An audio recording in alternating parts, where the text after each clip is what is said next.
नमस्कार, आप देख रहे हैं बहस का नंबर 1 शो ताल ठोक के, और मैं हूं आपके साथ अनुराग मुस्कान। पश्चिम बंगाल की बात करेंगे आज। जरूरी है क्योंकि ममता बनर्जी पर वोट के लिए मुस्लिमों को डराने का आरोप है। ममता ने मुस्लिमों से कहा है कि जब तक उनकी सत्ता है, यानी कि जब तक दीदी हैं, बस तभी तक बंगाल में मुसलमान सुरक्षित हैं। ममता बनर्जी ने कहा है। बीजेपी, कांग्रेस, लेफ्ट सबने ममता के बयान पर आपत्ति दर्ज कराई है। ऐसे में बहस जरूरी हो जाती है। ममता बनर्जी के बयान पर राजनीतिक विवाद बढ़ गया है और लगातार अभी बढ़ेगा। सीएम के बयान को ध्रुवीकरण की कोशिश कहा जा रहा है, तुष्टीकरण की कोशिश कहा जा रहा है। बंगाल का चुनाव फिर से हिंदू मुसलमान की ओर शिफ्ट हो रहा है, और अब इस बार आप कह सकते हैं कि इसकी शुरुआत ममता बनर्जी ने की है, जब वो ये कह रही हैं कि अगर मैं रहूंगी तभी मुसलमान सुरक्षित। तो अब ऐसे में सवाल भी उठते हैं। क्या सवाल उठते हैं? सवाल ये उठते हैं कि क्या बंगाल चुनाव फिर से धर्म मुद्दों के ऊपर हावी रहने वाला है? क्या ममता को मुस्लिम वोटों के मिलने में शक है, जो वो उन्हें डरा रही हैं? ऐसे बयानों से अगर ध्रुवीकरण हुआ तो फायदा बीजेपी को होगा या फिर ममता बनर्जी को होगा? और भी कई सारे सवाल हैं जिन्हें ताल ठोक कर मैं अपने मेहमानों के सामने रखूंगा। हमेशा की तरह कई खास मेहमान हमारे साथ जुड़ चुके हैं। मेहमानों का परिचय कराऊं, चर्चा शुरू करूं उससे पहले एक छोटी सी रिपोर्ट देख लीजिए।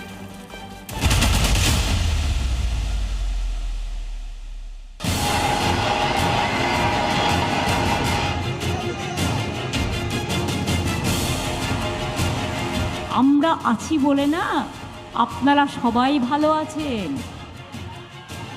আর যদি আমরা না থাকি কোনোদিন সেরকম আসে 1 সেকেন্ড লাগবে। একটা কমিউনিটি যখন জোট বাঁধে না, ঘিরে ফেললে 1 সেকেন্ডে দেবে একদম 12টা বাজিয়ে।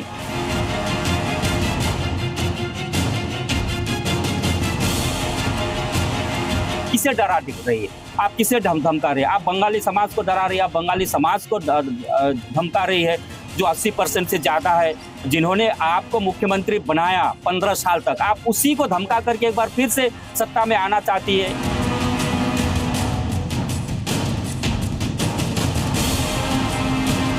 सत्ता के बल से, पावर्स के दुरुपयोग से, इलेक्शन कमीशन के इस्तेमाल से, तबादलों से लेकर फिर भी जनता का प्यार और विश्वास उन पर जमा रहा, तो दिखा रहा है कि डेस्परेशन लेवल्स जो बीजेपी के हैं बढ़ते जा रहे हैं, और उसमें वो कोई भी कार्रवाई करते हैं, इस तरीके का हमला करते हैं, तो वो आश्चर्यजनक नहीं है। चलिए मेहमानों का परिचय मैं करा देता हूं और उसके बाद हम सीधे चर्चा शुरू करते हैं। भारतीय जनता पार्टी से आरपी सिंह साहब हमारे साथ रहेंगे इस डिबेट में। हमारे साथ स्वयं पुरोहित रहेंगे, टीएमसी से प्रवक्ता, दोनों ही का जुड़ना अभी बाकी है। ऋतुराज झा आम आदमी पार्टी के प्रवक्ता हमारे साथ जुड़ चुके हैं। अभिज्ञान प्रकाश वरिष्ठ पत्रकार मेरे साथ यहाँ इस डिबेट में आज रहेंगे। इसके अलावा कांग्रेस की प्रवक्ता मीता चक्रवर्ती हमारे साथ होंगी, और सीपीआई के नेता राम बाबू हमारे साथ जुड़ चुके हैं। चलिए सबसे पहले अब चूंकि आरपी सिंह साहब और स्वयं पुरोहित अभी नहीं आए हैं, उनसे कनेक्ट हो रहा है वास्ता, तो राम बाबू जी से सबसे पहले अब राय ले लेता हूं। राम बाबू जी, एक लेफ्ट सरकार का लंबा 35 साल का शासन रहा है पश्चिम बंगाल में, जिसे उखाड़ करके ममता बनर्जी आई थी। ये जो ममता बनर्जी ने बयान दिया है कि मैं नहीं रही तो मुसलमानों का कोई खैर खा नहीं रहेगा, क्या उनको अब अपने भी उखड़ जाने का डर है? क्या संकेत मिलता है उनके इस बयान से?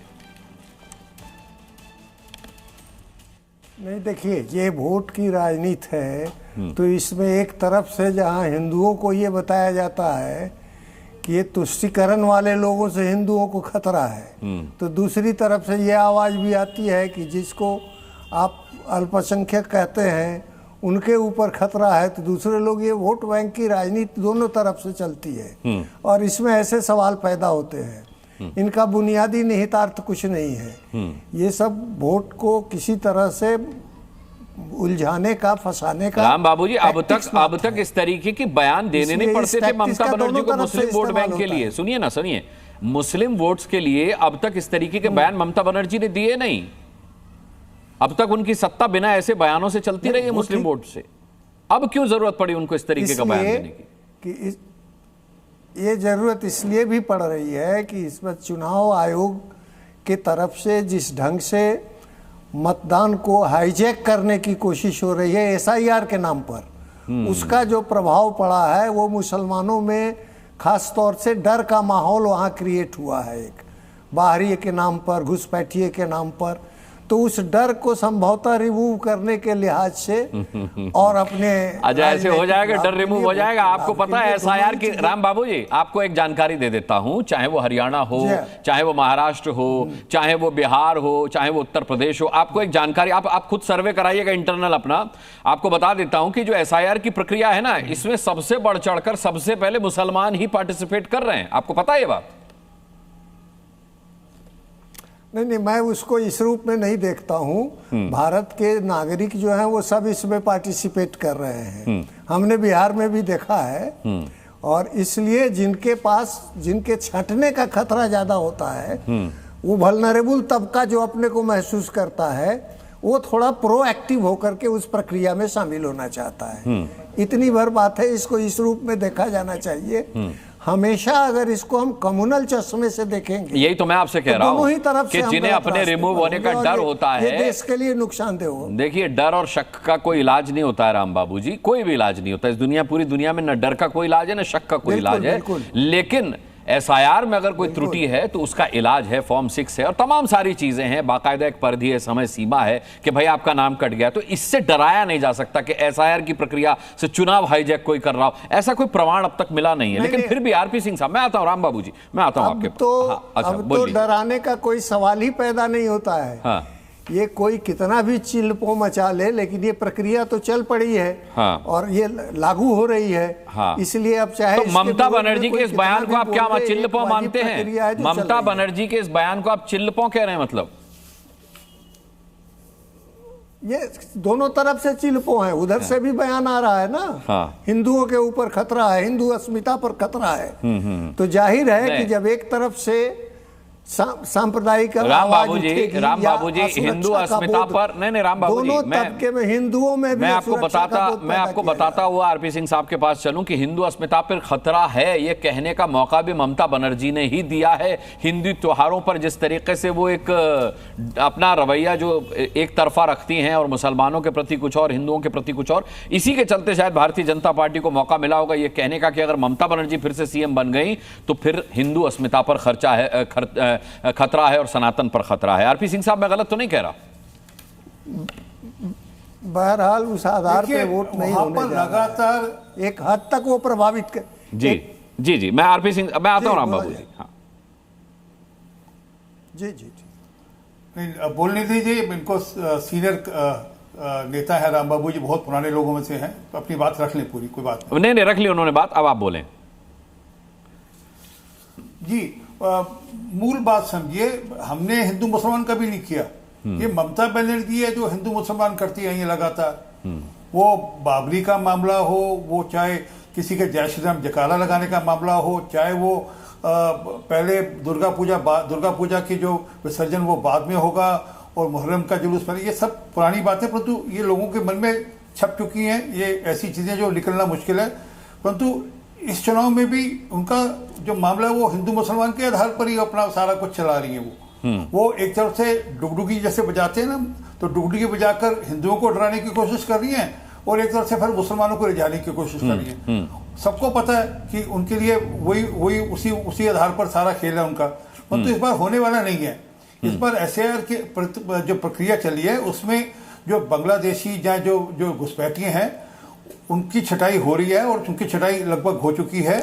तो अब उसके रहते हुए जो बाकी लोग हैं वो मुसलमान या हिंदू हैं, भारतीय हैं, और जो भारतीय ठीक ढंग से वोट देगा तो इनको वोट देने वाला नहीं, वो सुनिश्चित है। और मैं ये बार बार कहते हैं ना कि जो एसआईआर की प्रक्रिया घुसपैठिया, आपके टीवी की कटिंग है 19 नवंबर की कि भागने वाले घुसपैठिए हिंदू नहीं है, ये आपके लोगों ने चैनल ने कवर किया, जो ग्राउंड रिपोर्टिंग में कवर किया था। बात है। हाँ। तो वो भागने वाले सबके सब घुसपैठिए थे और घुसपैठिए वो थे जिनको यहाँ पर संरक्षण मिला हुआ था, जिनको यहाँ पर वोट बैंक की तरह परोसा जा रहा था, जिनके एक सेकंड जिनको आधार कार्ड बनाकर दिया, जिनका वोट बनाकर दिया और जिनको पूरा यहाँ पर उनका वर्चस्व भी प्राप्त था ममता बनर्जी उनकी पार्टी का। तो इसलिए आज वो कट रहे हैं, इसलिए दिक्कत हो रही है।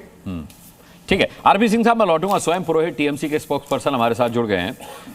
भारतीय जनता पार्टी हमेशा से ये आरोप लगाती रही है टीएमसी पर कि गुंडागर्दी टीएमसी करती है, खून खराबा करती है, और पश्चिम बंगाल में चुनावी हिंसा जो है वो रिकॉर्ड हिंसा है। अगर इतिहास के पन्नों पर भी मैं नजर डालूं और आंकड़ों को देखूं मैं, तो पश्चिम बंगाल में चुनावी हिंसा का ग्राफ जो है वो पश्चिम बंगाल को नंबर 1 पर रखता है।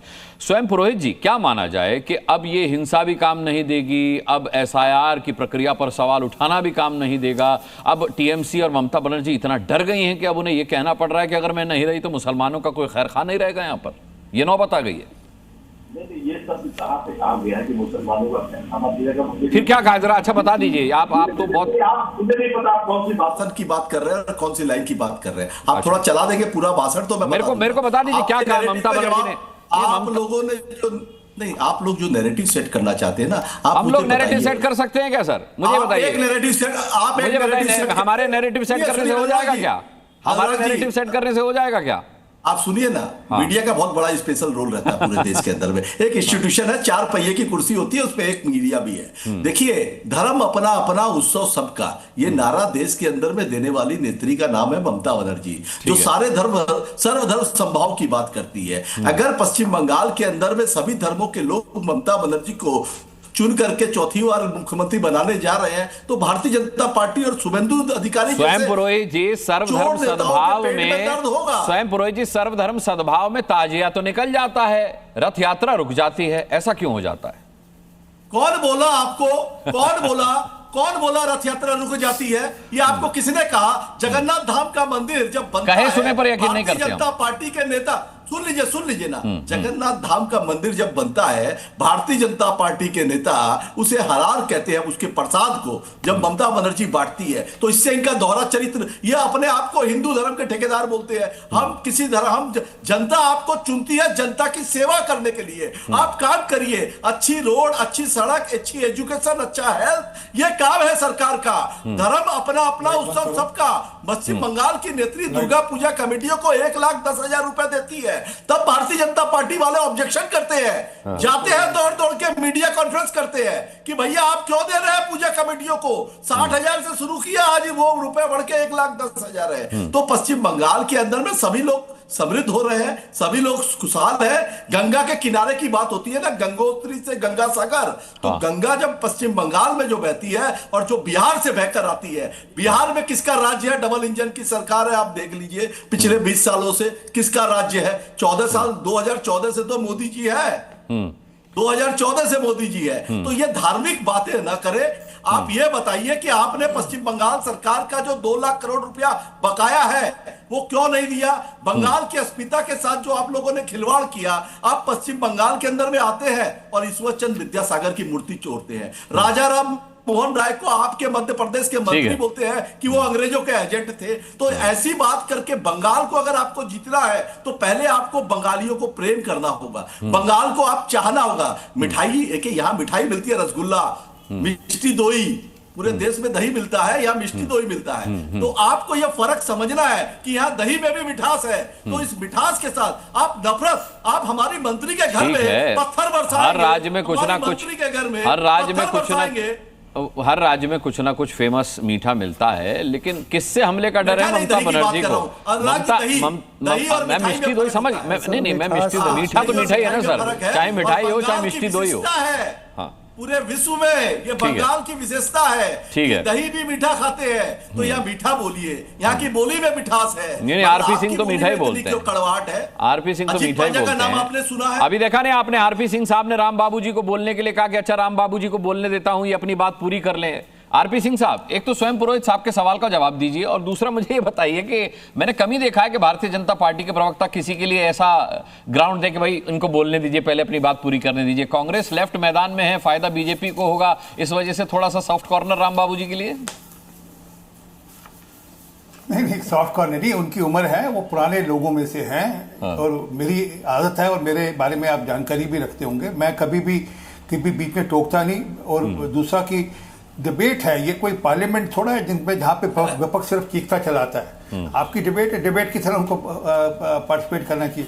और दूसरी बात, साहब कभी गुजरात भी जाइए, वहां पे भी दही मीठा मिलता है, ऐसा नहीं है।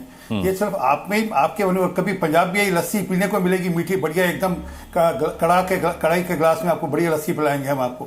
तो ऐसा नहीं है। हाँ, बंगाल की मिष्टी दही बहुत तो फेमस है, दोनों होती है, मगर दही जो होता है ना वो उसमें जो मिठास है आरपी सिंह जी, बंगाल के दही मिष्टी दही बात कर रहे हैं स्वयं पुरोहित जी, अच्छा बोल रहे हैं। मिष्टी दही का ऑफर कर रहे हैं आप। मैं तो खुद भी मिष्टी दही सिंह जी बहुत सज्जन है और वो उनके साथ डिबेट करके कभी आपत्ति नहीं होती है, वो इंटरप्ट नहीं करते हैं, मैं ये चीज मानता हूँ। ये मैं मानता हूँ कि आरपी सिंह जी, लेकिन आपने कर दिया उनको इंटरप्ट के बिना रहते नहीं। हम बिना इंटरप्ट के रहते नहीं। और स्वयं पुरोहित जी, मेरी पत्नी का, स्वयं पुरोहित जी मेरी पत्नी भी बंगाल से है, आपकी जानकारी के लिए, कलकत्ता से है वो। जय हो, जय हो। और मेरा काफी परिवार आज भी कलकत्ता में रहता है। तो इसलिए ये मत कहिए कि कलकत्ता सिर्फ आपका है, बंगालियों का है। कलकत्ता सबके लिए है और सब राज्य के लोग वहां पर फलते फूलते हैं। हाँ, नहीं, एक मिनट, आपने अभी सब कुछ वही बोला, मैंने टोका नहीं आपको, अच्छी बात है। फिर आप मेरे बात जितना मर्जी बोलिएगा, परंतु जो मूल बात है, आज ममता बनर्जी को दिक्कत क्यों हो रही है सारी की सारी बात पर, कि वहां से लगभग 1 करोड़ जो घुसपैठिए हैं उनकी चिंता हो रही है, उनको निकाले जाने की बात हो रही है, उनको वोटर लिस्ट से अलग कर फिर बाद में सरकार हमारी बनेगी, हम उन पर कार्रवाई भी करेंगे। परंतु आज ममता बनर्जी उसी वोट बैंक के ऊपर इतनी चिंतित क्यों है, इतना हल्ला, इतना धरना प्रदर्शन, इतना उखड़ बखड़ क्यों कर रही हैं? वो दिख रहा है कि कहीं ना कहीं उनको अपना आधार खिसकता दिख रहा है। हिंदी में कहावत है, माफी के साथ बोल रहा हूँ, कि सियानी बिल्ली खंबा नोचे। वही स्थिति आज ममता बनर्जी की है। वो उनको चुनाव में हार के लेकर किस प्रकार से बाद में कैसे अपनी हार को छुपाना है, उसकी तैयारी अभी से कर रही ममता बनर्जी। और इसमें कोई शक नहीं है कि अब तक वहां पर फर्जी वोटर, मतलब घुसपैठियों के वोट के आधार पर चुनाव जीता जाता रहा है। इस बार इनको दिक्कत हो रही है कि इस बार इनका वो वोट बैंक नहीं है। ठीक है, स्वयं पुरोहित जी काउंटर दीजिए, फिर मैं मीता चक्रवर्ती जी के पास जाता हूं। अभिज्ञान जी के पास भी मुझे जाना है और हमारे साथ ऋतुराज झा भी है। नहीं, मुझे ये नहीं समझ में आ रहा है कि ममता बनर्जी के घर में जब अटल बिहारी वाजपेयी, लाल कृष्ण आडवाणी जैसे नेता जाते हैं तब भाजपाइयों को तकलीफ नहीं होती है। एक्चुअली भारतीय जनता पार्टी की जो अभी की जो सरकार है, अमित शाह जी चला रहे हैं, पूरा ऑपरेट कर रहे हैं, और कभी सीबीआई ईडी का डर दिखाते हैं, कभी कोई इनको डर दिखाना है कि कैसे धमका करके। आप देखिए कैसे रातों रात इन्होंने चीफ सेक्रेटरी को चेंज किया, रात को 12:30 बजे। ऐसी क्या हड़बड़ी थी भाई? ऐसा क्या उठल पटल हो रहा था पूरे देश के अंदर? आप चुनाव मिशन से ऊपर है स्वयं पुरोहित जी। और सिर्फ क्या बंगाल में हुआ, आसाम में नहीं हुआ, केरल में नहीं हुआ? अरे आसाम, सुनिए ना, आप आसाम और केरल की बात मुझे मत बताइए। आसाम में भी हुआ, केरल में भी हुआ, कोई आप अलग से आए हुए हैं? आपने अगर अपने कुछ पिट्ठू अधिकारी बना लिए होंगे जो कि अच्छा जो आप बैठा रहे हो पिट्ठू अधिकारी होंगे, उसके बेसिस पे चुनाव जीतना चाहते हो, अच्छी बात नहीं है। ज्ञानेश कुमार जी से बड़ा पिट्ठू कौन है? ज्ञानेश कुमार जी जो भाजपा को अपने कंधे पे ढोकर लगा रहे हैं, 35 लाख महिलाओं के वोटर। अच्छा, अभी आपको दिक्कत हो रही है क्योंकि अब तो एसआईआर की पूरी प्रक्रिया सुप्रीम कोर्ट के तत्वाधान में हो रहा है, जुडिशियल ऑफिसर कर रहे हैं। अब क्या पेट में दर्द है आपको? अब तो सुप्रीम कोर्ट कर रहे हैं ना पूरा प्रक्रिया। अब तो स्वागत करो। वो जो 60 लाख वोट कट गए और जो बाकी 60 लाख पर जो प्रश्न चिन्ह है, उसमें से 6-7 लाख बचेंगे। जनता के अधिकारों की लड़ाई के लिए ममता बनर्जी कर भी रही है, ये आप मत भूलिए। सुप्रीम कोर्ट कौन गया? सुप्रीम कोर्ट क्यों जाना पड़ा? क्यों निष्पक्ष चुनाव कराने की जिम्मेदारी ज्ञानेश कुमार जी ने नहीं निभाई? सुप्रीम कोर्ट एसआईआर के विरोध में आप गए थे घुसपैठियों को बचाने के चलते हुए, आप गए थे वहां पर एसआईआर का कड़ा विरोध करने के लिए। आपने देश के बड़े से बड़े वकील हार किए थे एसआईआर को हटाने के लिए कि एसआईआर की प्रक्रिया प्रतिबंधित की जाए। वो तो सुप्रीम कोर्ट ने कहा एसआईआर की प्रक्रिया चलेगी और उसके अंदर हम आपका जो संसद हो जाए उसके हम जुडिशियल ऑफिसर अपॉइंट कर रहे हैं। कराने का होता है। इलेक्शन कमिश्नर का काम नहीं होता है कि वो घूम करके 20,000, 4,000, 5,000 बीजेपी के नेता भेजते हैं फॉर्म 7 डिलीशन फॉर्म कि आप इनके नाम काटिए, खोज के नाम काटिए। अरे इलेक्शन, अच्छा, जिनके नाम कट रहे हैं, अरे जिनके नाम कट रहे हैं वो क्या अनपढ़ गंवार हैं? आप तो वोटर का सवाल उठा दे रहे हैं स्वयं पुरोहित। मतलब जो नाम, जिनके नाम कट रहे हैं वो है कहाँ? अरे जिनके नाम कट रहे हैं वो है कहाँ? बांग्लादेश वापस चले गए क्या? कमाल कर रहे हैं आप भी। उनके बारे में बात करो। ठीक है, 20 लाख लोगों के नाम अभी तक जुड़ चुके हैं। 60 लाख के नो पहले आपने फर्स्ट स्टेज के अंदर में काटे थे, उसके बाद कहा 60 लाख में से कोई 6 भी तो दिखाइए। 60 लाख में से 6 लोग भी तो दिखाइए जिनके नाम कटे हो। सुनिए ना, अरे अनुराग जी, हाँ सुनिए, 60 लाख में से 20 लाख ऐड हुए हैं और ये सुप्रीम कोर्ट को धन्यवाद है। इलेक्शन कमिश्नर ने नाम काट दिया। सुप्रीम कोर्ट की जुडिशियल इंटरफेरेंस के बावजूद ये काम हो रहा है और इन्होंने 10वीं के माध्यमिक के नतीजों को मानने से मना किया। हमारी मांगों को सुप्रीम कोर्ट ने माना है, इलेक्शन कमीशन ने ठुकरा दिया। तो इलेक्शन कमीशन ठीक है। मैं आप सुनिए स्वयं पुरोहित जी में आता हूं। मैं अभिज्ञान के पास अब जाना मुझे पड़ेगा, अभिज्ञान प्रकाश के पास। अभिज्ञान, चुनाव आते ही संवैधानिक संस्थाओं पर इस तरीके के हमले कि चुनाव आयुक्त फलाना पिट्ठू है, सुप्रीम कोर्ट कौन है और ये फला क्या है, मतलब ये वो टीएमसी है जो देश की सेना पर भी सवाल उठा चुकी है। ये वो टीएमसी है जो किसी संस्था को कुछ नहीं समझती। ये वो टीएमसी है जो पश्चिम बंगाल से बाहर हिंदुस्तान भी है या नहीं है इस पर भी मतलब इनकी टिप्पणियां कुछ इस तरीके की होती है। मुझे कभी कभी ये लगता है कि भाई इतनी अराजकता क्यों, वहां पर क्यों जरूरत पड़ती है। और अब ये बयान के हमले का डर है और ममता दीदी नहीं रही तो मुसलमानों का क्या होगा। हाँ, बहुत अच्छा पॉइंट है अनुराग, क्योंकि इतने डायरेक्शन में चली जाती है ना बहस, लस्सी और रसगुल्ला और छाछ और दही, मतलब मूल मुद्दे पर आते हैं। आपके कार्यक्रम का मिष्टी दही, हाँ मतलब नहीं तो ये पकवान का प्रोग्राम हो जाता ना, तो ये है नहीं पकवान का प्रोग्राम। मेन इश्यू आपका ये है कि ममता बनर्जी ने ये स्टेटमेंट क्यों दिया कि मुसलमान विल बी इनसिक्योर अगर ममता बनर्जी नहीं रहेगी। ठीक है, लेट अस एड्रेस दिस। सीधा आपका प्रश्न है आपके प्रोग्राम का। मेरा इसका सीधा उत्तर मैं आपके चैनल पे ही पहले कह चुका हूं कि देखिए, ये चुनाव का जो भी नतीजा आए, जीत वापस हो जाए ममता बनर्जी की, फिर पूछना चाहेंगे एसआईआर पर कितनी प्रॉब्लम है टीएमसी को, क्योंकि अब तो पार्टियों को यह तय करना पड़ेगा ना, अगर वो जीत जाती हैं तो क्या फिर भी एसआईआर पर प्रॉब्लम होगी। तो मेरा पॉइंट ये है कि ये बीजेपी के उठान का चुनाव है, लोकल असेंबली पॉलिटिक्स को लेकर। मैं पहले भी इसको ऑन रिकॉर्ड कह चुका हूं कि बीजेपी अपने को जो स्पेस पिछले 2 दशकों के पहले की कांग्रेस लेफ्ट कंबाइन की जो खाली हुई है, जो न्यू लेफ्ट ममता बनर्जी बनकर आई, उसके बाद ये नई स्पेस बीजेपी को मिल रही है। इसलिए इस चुनाव का ट्रैक वो जाएगा पोलराइजेशन की तरफ। मैं बिल्कुल स्पष्ट शब्दों में कह रहा हूं, ठीक है, वो जाएगा पोलराइजेशन की तरफ। इसका पहला संकेत आपने ममता बनर्जी के बयान से देख लिया। ठीक है, हर चुनाव आपको पता है, हमको पता है, आरपी सिंह जी बैठे हैं, सारे लोग बैठे हैं, सबको पता है हर चुनाव एक दिशा में जाता है बयानों के जरिए।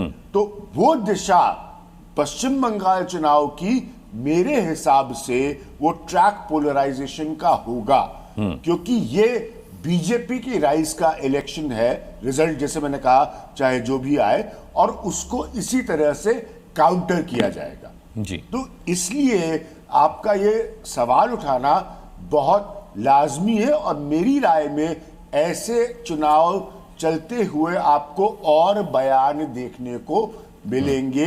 ये पहला मौका नहीं होगा जब आप इस विषय पर चर्चा कर रहे होंगे। ठीक है, अभिज्ञान में आपके पास लौटता हूं। मीता चक्रवर्ती हमारे साथ हैं। मीता, आप किस तरीके से ममता बनर्जी के इस बयान को देख रही हैं? पश्चिम बंगाल चुनाव की अब तारीखों का ऐलान हो चुका है, ममता बनर्जी कहां से लड़ेंगी, सामने कौन होगा, ये तय हो चुका है। इस परिप्रेक्ष्य में उनका ये बयान क्या संकेत देता है, क्या इशारा करता है? देखिए, पहली बात तो ये है कि पश्चिम बंगाल ना सिर्फ श्यामा प्रसाद मुखर्जी का मिट्टी है, पश्चिम बंगाल रविंद्रनाथ ठाकुर और काजी नजरुल इस्लाम का मिट्टी है। तो इस मिट्टी में टोपी तिलक का राजनीति तो होगा नहीं। यहाँ पर बहुत कोशिश किया जा रहा है कि धर्मीय यहाँ पर विभाजन का राजनीति किया जाए, रिलीजियस पोलराइजेशन का राजनीति किया जाए, पर 1% ऑफ पॉपुलेशन के ऊपर ये पोलराइजेशन का राजनीति होगा नहीं। पहली बात ये। दूसरी बात, ममता बनर्जी 15 साल की एंटी इनकम्बेंसी फेस कर रही है। वो स्ट्रॉन्ग पॉलिटिकल लीडर तो है, पर वो 15 साल की एंटी इनकम्बेंसी, इतने सारे स्कैम्स, अगर आप टीचर रिक्रूटमेंट स्कैम देख लीजिए या तमाम जितने स्कैम्स है टीएमसी के लीडर्स के ऊपर, तमाम जितने आरोप है, यहाँ पर साढ़े 8,000 से ज्यादा सरकारी स्कूल बंद है। ऐसे काफी इंटीरियर्स में स्कूल्स है जहां पर सिर्फ एक टीचर है या स्कूल प्रैक्टिकली फंक्शनल नहीं है। सरकारी अस्पताल है वहां का कंडीशन देख लीजिए, यहाँ पर अनएम्प्लॉयमेंट देख लीजिए। तो ये सारे तमाम मुद्दों के लिए ममता बनर्जी को चाहिए consolidation of minority vote bank. और जब माइनॉरिटी वोट बैंक में भी काफी सारे सेक्शंस में, जैसे मालदा, मुर्शिदाबाद, उत्तर दिनाजपुर, ऐसे काफी सारे जिलों में उन लोगों ने भी एक ऑल्टरनेटिव सोल्यूशन ढूंढ रहा है, चाहे वो कांग्रेसी कैंडिडेट में हो या आईएसएफ में हो या लेफ्ट फ्रंट कैंडिडेट में हो। तो तब ममता बनर्जी को ये बोलने की जरूरत पड़ रहा है, ये पॉलिटिकल एक कंपल्शन है कि आप लोग इकट्ठा रहिए, क्योंकि सिर्फ मैं और मेरी पार्टी टीएमसी आपको प्रोटेक्शन दे पाएगा।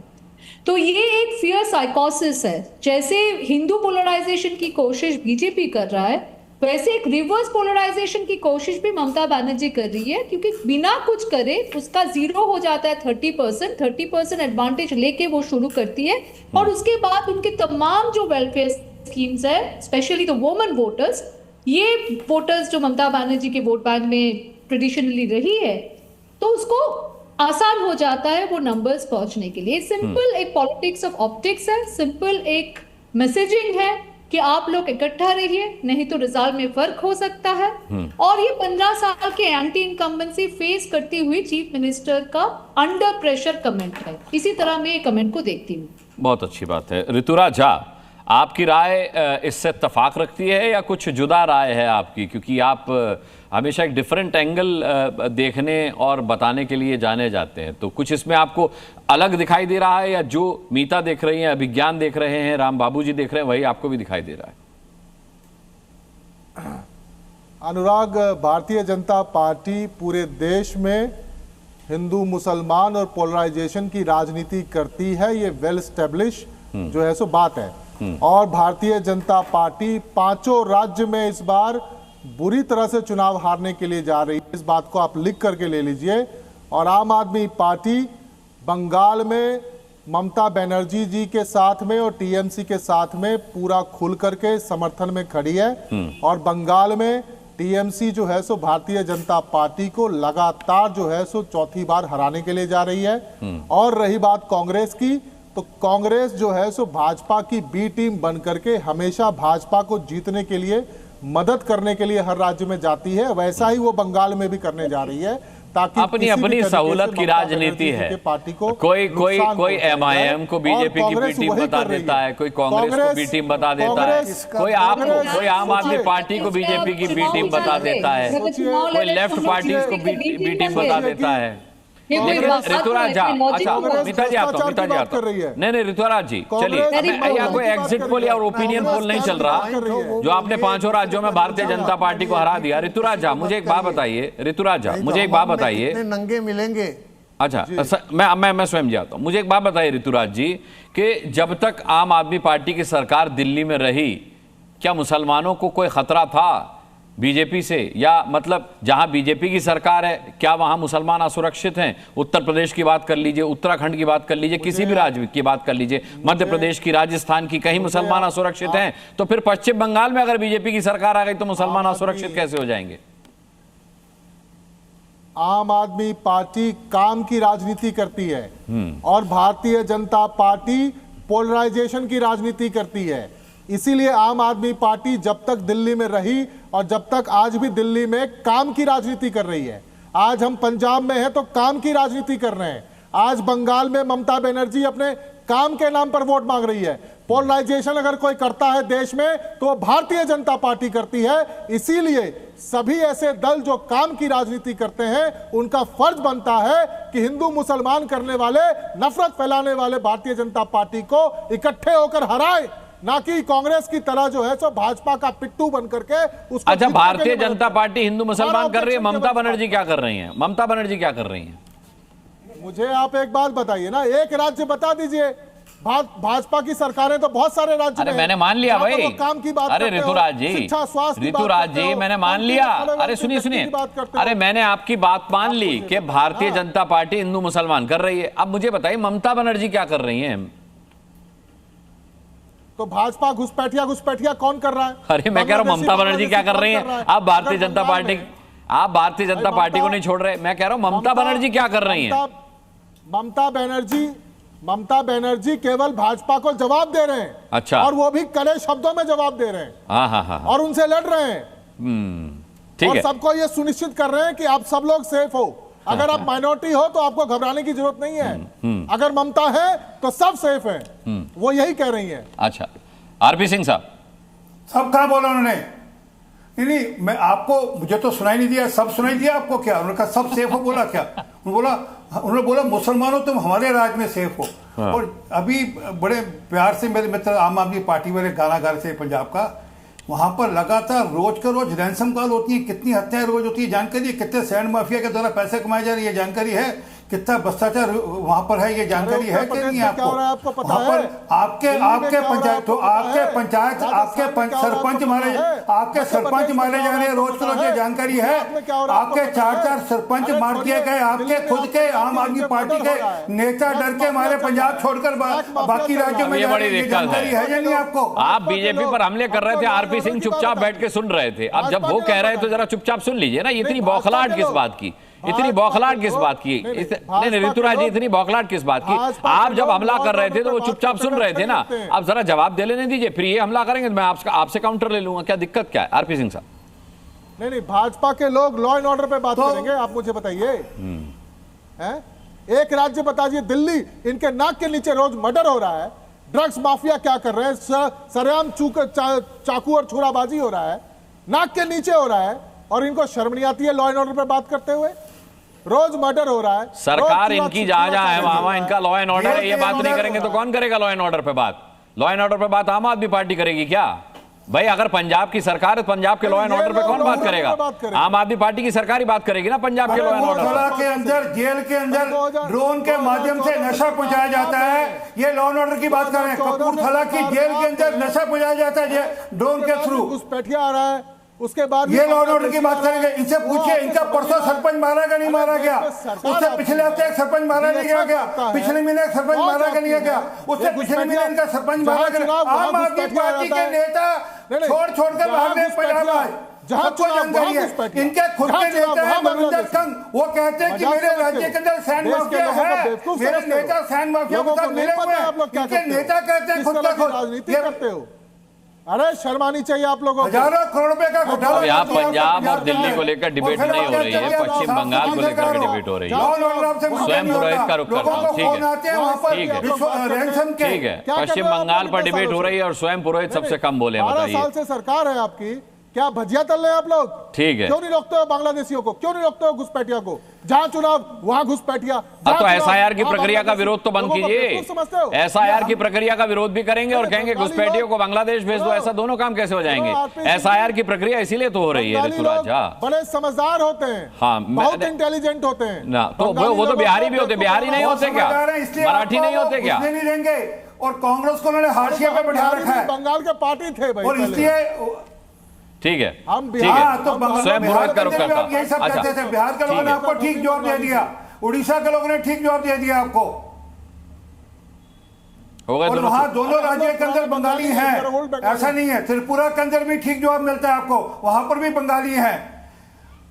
और यहां तक मुसलमानों की बात है, आसाम में भी मुसलमान है, वो भी ठीक जवाब देंगे आपको। पिछले 10 साल से ठीक जवाब दे रहे हैं। बांटने की राजनीति बंद करो आरपी सिंह, इसीलिए कह रहे हैं ना लोगों को। बाढ़ तो आपकी जीती रही है, बाढ़ तो आपकी जीती रही है और बाढ़ आपके नेता रहे हैं। बंद करो कि वहां पर कह रहे हैं कि मुसलमानों की अगर सुरक्षा करता है तो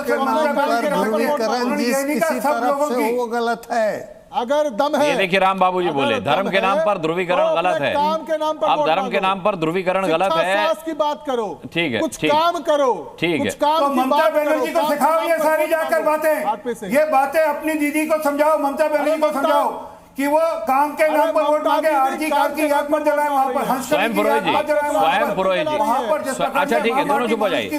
स्वयं पुरोहित जी, स्वयं पुरोहित जी, अरे स्वयं पुरोहित जी, अगर ममता बनर्जी विकास की बात करती है। अच्छा ऋतुराज जी हो गया, हो गया ऋतुराज जी, हो गया, हो गया, हो गया, हो गया। मंत्रियों के यहाँ अरे ऋतुराज जी हो गया, हो गया।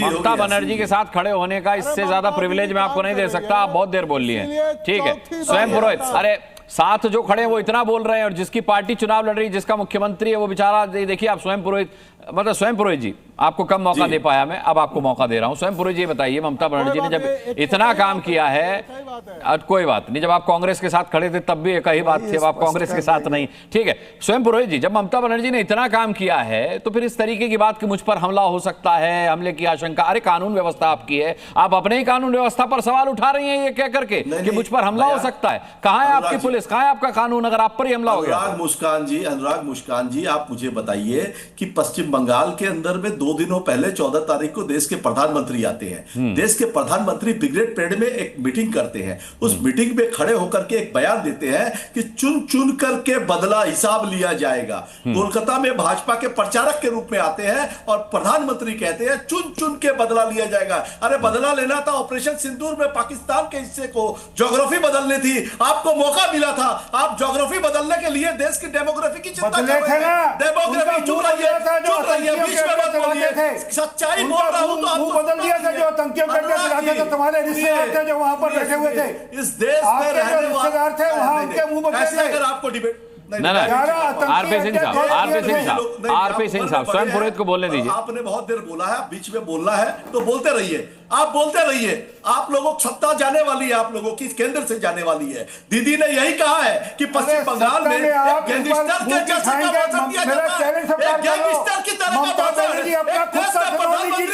भाषण सुनेंगे। मेरा चैलेंज स्वीकार करो, पिछली बार भागी थी नंदीग्राम से, इस बार बहालीपुर से चुनाव नहीं जीत पाएंगे वो। चुप रहिए, चुप रहिए, अब चुप रहिए, अब सुन लिए ना, अब चुप रहिए। अभी देश के अंदर चुप रहिए। आरपी सिंह साहब समय कम है, मैं चाह रहा हूं अभिज्ञान का एक कमेंट हो जाए। अरे आरपी सिंह साहब, ये ममता बनर्जी से सीखकर आते हैं, यहाँ वैसी भाषा बोलते हैं। गंदी बात मत करिए। टीवी चैनल में बैठ करके अगर आप कैसी भाषा का इस्तेमाल करते हो ममता बनर्जी से खास करके आपको, मुझे बोलने का मौका कैसी भाषा बोलनी है, क्या ने तुम्हें बोलने का मौका नहीं दिया। बीच में मत बोलो, चुपचाप सुनो, चुपचाप सुनना पड़ेगा। सुनने की क्षमता नहीं है क्या? पहले बताओ ममता बनर्जी क्या सिखाकर भेजा था? सवाल का जवाब भाषा कैसे इस्तेमाल करनी है? तुम्हारे सवाल का जवाब देने नहीं बैठा हूं। यहाँ पे एंकर डिबेट चला रहे हैं। एंकर महोदय आप इनको नहीं बोलते हैं। अरे मैं बोलता रहा हूँ आपके सामने, हेड डाउन में करता नहीं अपने डिबेट में, ठीक है। अच्छा आरपी सिंह साहब शांत हो जाइए भाई, शांत हो जाइए। आरपी सिंह साहब, स्वयं पुरोहित की बात पूरी नहीं हुई, उनकी बात पूरी हो जाएगी, फिर मैं आपको मौका देता हूँ। पूरे डिबेट के अंदर में देखिए सीधी सी बात है कि देश के प्रधानमंत्री आते हैं उस डिबेट के ब्रिगेड मैदान में, और यहाँ के भारतीय जनता पार्टी के बाहर से आए हुए गुंडे, बीच में मत बोलिएगा, वो गुंडे एक मंत्री के घर में अटैक करते हैं। उसके बाद में इनके नेता दिलीप घोष को, और जब सीईसी आते हैं तो गो बैक सीईसी के नारे जो लगाया था वो कौन गुंडे थे? नहीं स्वयं पुरोहित, जो सीईसी गो बैक के नारे लगा रहे थे वो किस पार्टी के गुंडे थे? वो किस बात की जनता है? हाँ, वो बंगाल की जनता है, पर्ची फाड़ दी बंगाल की जनता के नाम पर। नहीं, गलत बात है, गलत बात है, गलत बात है, गलत बात है।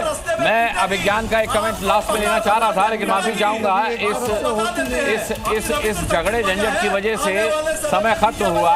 लेकिन हाँ, इतना तो है कि एसआईआर की प्रक्रिया से अगर ये डरा नहीं होता तो सिर्फ अपने काम से लगी होती ममता दीदी। वो ये नहीं कहती कि दीदी चली जाएंगी तो मुस्लिमों को एक रात के अंदर बाहर कर दिया जाएगा। भाई जिन राज्यों में भारतीय जनता पार्टी की सरकार है वो उस राज्यों के मुसलमानों से आकर पूछिए वो यहाँ कैसे रहते हैं, क्या उन्हें कोई डंडा चला करके बाहर करने की कोशिश करता है? दूसरा, अगर ममता बनर्जी कह रही है कि मुझ पर हमले की आशंका है तो ये कहकर वो अपने ही कानून व्यवस्था पर सवाल उठा रही हैं। भाई तीन टेन्योर से आप मुख्यमंत्री हैं, वहां पर पुलिस आपकी, कानून आपका, कैसे कोई हमला कर देगा आप पर? इसका मतलब है आपकी कानून व्यवस्था में कहीं कोई झोल है। तो बोलने से पहले सोच लेना चाहिए, क्योंकि जनता बहुत समझदार होती है, जनता जनार्दन होती है, वो समझ जाती है आपका डर, आपकी आशंका, आपके अंदर की असुरक्षा। आप अपना काम कीजिए, जनता देखेगी आप विकास करें, काम कर रहे हैं, आप ही को चुनेगी जैसे 3 बार से चुनती आई है। कुल मिलाकर के सभी का बहुत बहुत धन्यवाद करना चाहूंगा। पश्चिम बंगाल पर चुनाव की तारीखों का ऐलान हुआ है, तो अभी डिबेट की भी ये शुरुआत है, टू बी कंटिन्यूड। पश्चिम बंगाल के मुद्दे पर कई दफे हम ताल ठोकेंगे। आप दर्शकों का बहुत बहुत धन्यवाद। कल शाम 5 बजे फिर किसी मुद्दे के साथ ठोकेंगे ताल, पूछेंगे सवाल। तब तक के लिए अपना बहुत बहुत ख्याल रखिएगा। मुझे अभी के लिए इजाजत दीजिए, नमस्कार।